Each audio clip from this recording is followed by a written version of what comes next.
You're 19, but war chooses you. Welcome to Vietnam. The letter arrives. It's a Tuesday morning when everything changes. Your mother enters your room carrying an envelope. Before she hands it to you, you already know something is different. You can see it in her eyes, that mixture of concern and resignation. The envelope bears official government seals. Your hands tremble as you tear it open. Inside, 4 words that will redefine your existence. You have been selected for military service. You're 19 years old. 6 months earlier, your greatest worry was passing a history examination. 3 months ago, you were at a social gathering, working up the courage to speak with someone you found attractive. Just last week, you were earning minimum wage at your part-time position, carefully saving toward a vehicle purchase. Now you're holding documentation that demands your presence at a military induction center. Now you're going to war, the same conflict you've watched on evening news broadcasts, the conflict that seemed distant and abstract until this precise moment. This is not a choice. This is an obligation. This is what happens when destiny arrives in a manila envelope. The final month. The letter grants you a deadline. 30 days. 30 days to transition your civilian life into something unrecognizable. 30 days before you cease being a child and transform into a soldier. Your father sits across from you that evening. He served in World War II, though he rarely discusses it. You observe something shift in his expression, a complex amalgamation of melancholy, pride, and apprehension. He assures you that you'll survive this experience. He instructs you to maintain discipline and follow directives. He encourages regular correspondence with family. He cannot tell you what actual warfare entails, because how could a father explain such things to his son?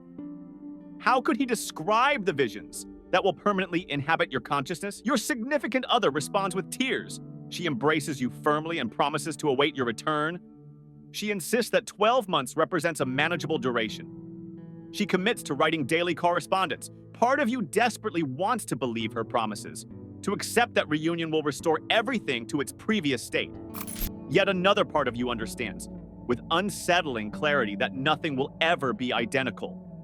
Not her, not you, not your relationship. Basic training, 8 weeks of systematic deconstruction. They eliminate everything that defines you as an individual. Your hair disappears. Your civilian attire is confiscated. Your identity is reduced to a surname. You transform into a soldier. You become a numerical designation. You are now a component of a massive apparatus designed for warfare. The instructors maintain constant verbal assault. They systematically dismantle your physical and psychological defenses. The day commences at dawn. You continue operating until complete exhaustion forces you into sleep. You engage in sustained running until muscular failure. You execute countless repetitions of upper body exercises until tremors consume your limbs. You march until your feet deteriorate into blistered wounds. Just when you believe you've reached your absolute limit, they demand additional exertion. Something remarkable occurs during those 8 weeks. Your body undergoes dramatic transformation. Your mental processes sharpen. Your psychology shifts from civilian to military orientation. You develop the capacity to disassemble a rifle blindfolded and reconstruct it. You master grenade deployment. You learn the mechanics of lethal force. Instructors teach you targeting methodology. They train you to regard opposing combatants not as individuals, but as tactical objectives. Gradually, systematically, you evolve into a different human being. Arrival in country. The military transport aircraft flight endures interminably. Hundreds of soldiers are compressed into the fuselage. Some attempt slumber, others read, many compose letters. Several simply sit motionless, mentally isolated. You cannot achieve sleep. Your thoughts are turbulent. You contemplate what awaits your landing. You question your psychological readiness. You yearn for home. As the aircraft initiates its descent, experience transforms into concrete reality. This moment carries authenticity, unlike anything preceding it. You're about to land in an active war zone. You're about to engage as a combat participant. The aircraft touches terrain. The entrance opens. Atmospheric temperature and humidity strike like a physical blow. Breathing becomes labored. An unfamiliar odor permeates the air. A nauseating combination of combustion, decomposition, and something else.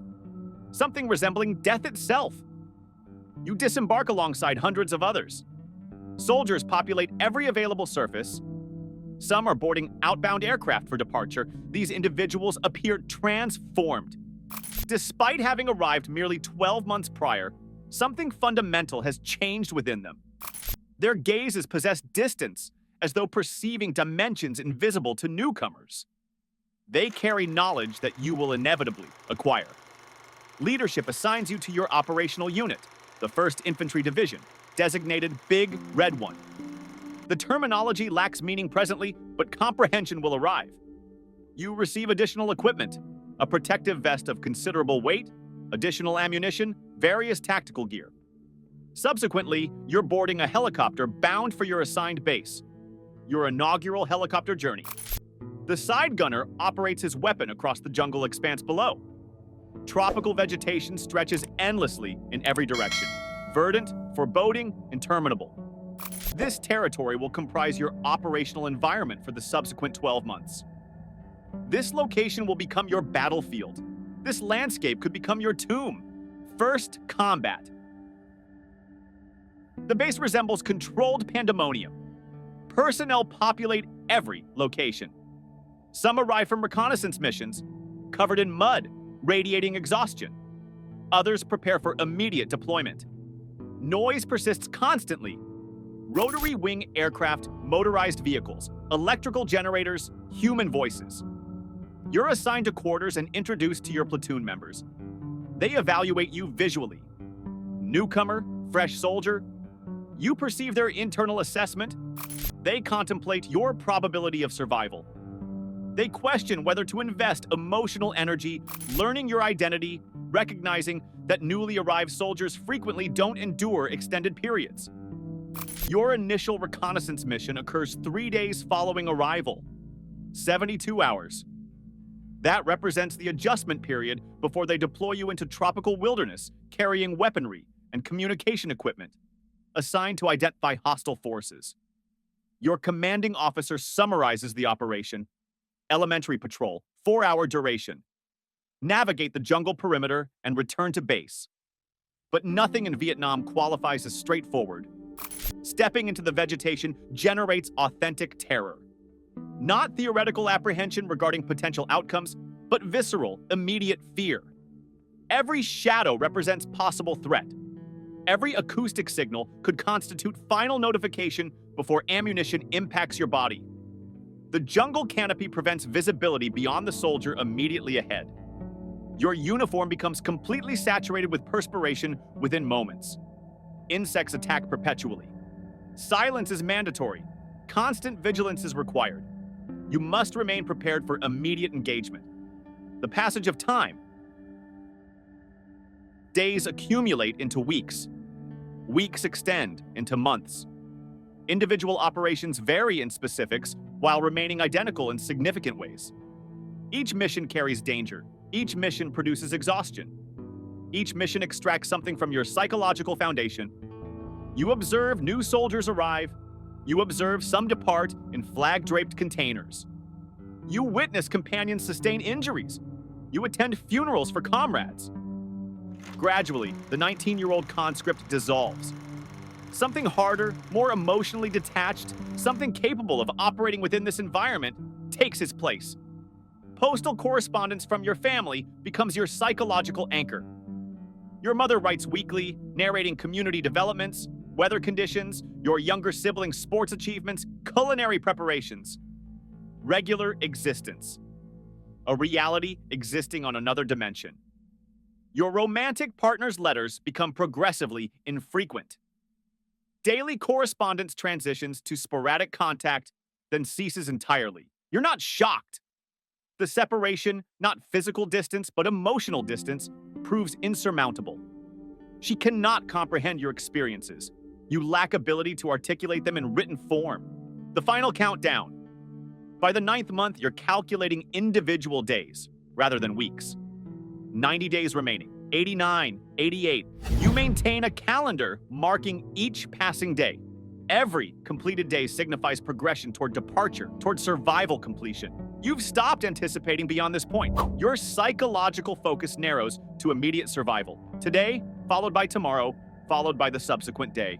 Combat engagements no longer produce equivalent fear, not identical psychological response. Apprehension remains present, but it's transformed into background phenomenon. You've developed capacity to engage targets, relocate, and communicate while experiencing cardiac acceleration and hand tremors. You've acquired ability to witness death and continue operating. You've mastered survival mechanics. Your rotation date finally materializes.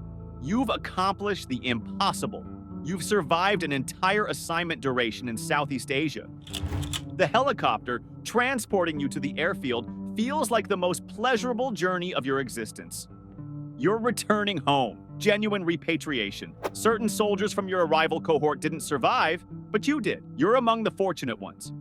The flight back toward American territory feels detached from reality. The aircraft contains soldiers who all completed their deployments. The environment is characterized by silence, not celebration. Everyone processes their experiences internally, acknowledging what they witnessed, what they executed, what they permanently lost. You observe these individuals and comprehend that all of you have been fundamentally altered. Every person here experienced transformation. Every soldier abandoned something in that jungle that cannot be recovered. Homecoming. Landing in California creates a shocking experience. Demonstrators populate the airport terminal. They display signage. They verbalize hostile language, labeling soldiers as murderers and killers. You committed your existence to a mission. You witnessed companions perish. This represents your reception, hostility, condemnation, rejection by people unwilling to comprehend your sacrifice. You finally reach your hometown. Your mother embraces you with tears. Your father grips you firmly. Your younger brother observes you with the demeanor of encountering a stranger, because you are. The individual who departed a year ago no longer exists. That version is irretrievable. You've become someone different. Someone who participated in combat. Someone who terminated lives. Someone carrying recollections that no civilian can genuinely understand. You attempt reintegrating into ordinary existence, but normalcy has ceased existing. Your companions discuss entertainment, educational institutions, career opportunities. These subjects lack significance. They feel diminished. You cannot relate to their preoccupations. You cannot articulate your experiences to them. The psychological gap feels impossible to traverse. During nighttime hours, you experience recurrent nightmares. Not sleeping dreams, but psychological replays. You're positioned in the jungle once more. You're engaged in firefights repeatedly. You witness fatalities again. You awaken in perspiration, grasping for a weapon absent from your civilian quarters. Mentally positioned in a conflict technically concluded, but psychologically perpetual. You were 19 when that letter arrived. You possessed no choice regarding military service. Warfare selected you. It extracted compensation exceeding what you relinquished. Your psychological innocence, your adolescence, your fundamental faith in personal security. You surrendered 12 months to Southeast Asia, but Southeast Asia extracted substantially more. It claimed components of your psyche. These fragments remain irretrievable, regardless of temporal passage. This represents the consequence of conscription at 19. This constitutes what transpires when circumstances override personal autonomy. This illustrates what happens when warfare becomes inescapable reality.